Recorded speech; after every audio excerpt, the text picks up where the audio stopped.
Kau rasa muka macam kau ni test aku ke? Rambut tu belajar blow sikit.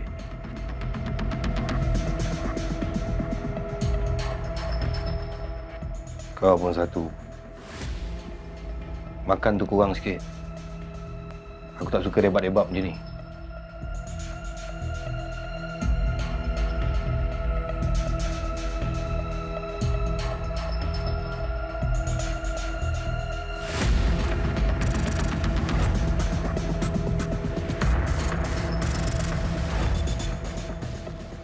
Tak muka. Gigi.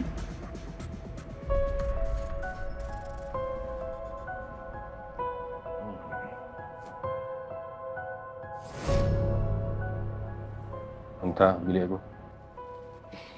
Baik, Datuk. Kita tunggu kat bilik, okey?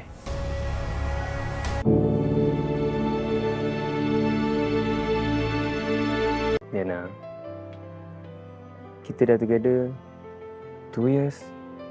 You tak pernah post I, you tak pernah reveal. Kenapa? You malu ya? Sebab handsome sangat. Ni sentap ke? Sikit. I'm sorry, I bukan sengaja nak sakitkan hati you. I cuma nak protect you. Really? Why? You tahu kan, I ni selalu jadi laut netizen. You nak ke kena herit sekali dalam drama online I ni? Bagi papa you naik darah. Okay, fair. Tapi sebenarnya you nak protect diri you kan? Tak nakkan toy date dengan anak YB, so tak adalah susah you nak hentam kerajaan, betul tak? Sikitlah.